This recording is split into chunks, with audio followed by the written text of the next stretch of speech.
Bakit nga ba marami sa atin ang nahihirapan mag-ipon? Isa sa madalas nating marinig na dahilan bakit nahihirapan ang mga Pilipino sa pag-iipon ay dahil sa sobrang paggastos. Naniniwala ako na walang masama sa paggastos. Ang magiging problema ay napapasobra tayo kahit alam naman natin na mahirapan lang tayo sa huli. Minsan iniisip natin, kikitain pa naman natin ulit sa susunod. Hanggang sa paulit-ulit natin itong ginagawa parang rat cycle. Nakalimutan natin ang paggastos ay isang emosyonal na desisyon. Kada gastos natin ay bumibili tayo ng emosyon. Halimbawa, binilhan natin ng laruan yung mga anak natin para makita yung kanilang ngiti at masabi na mabuting magulang tayo. Nag-i-invest tayo ng mga insurance, hindi para makuha ang ilang peraso ng papel, kundi para makuha mo yung peace of mind. May sasalo sa pamilya mo kung may mangyaring di inaasahan sa'yo.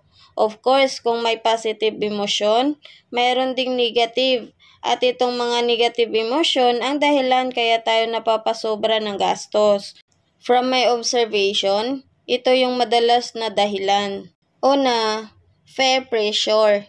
Ito yung reason bakit willing tayo mangutang tuwing may festa. Don't we hate that feeling na we don't belong?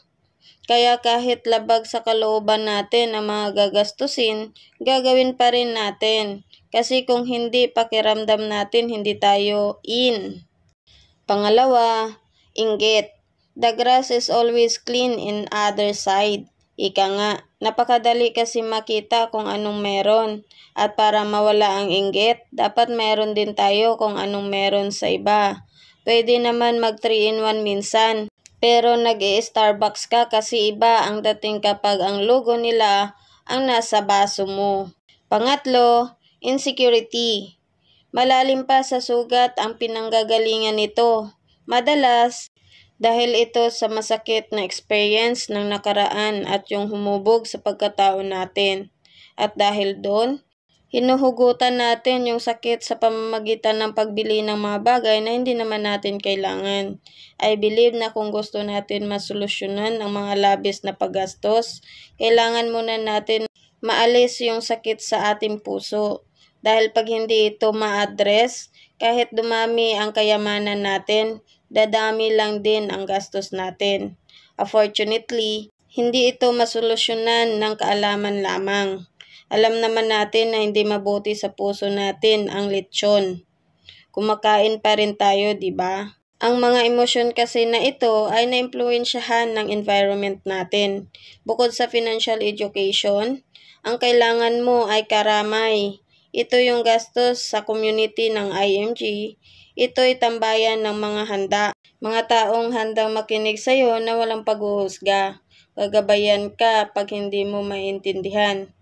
Sila yung unang mag-congratulate sa'yo kapag babayaran mo na yung mga utang mo or makabili ng una mong stocks. Para sa akin, napaka-priceless nito.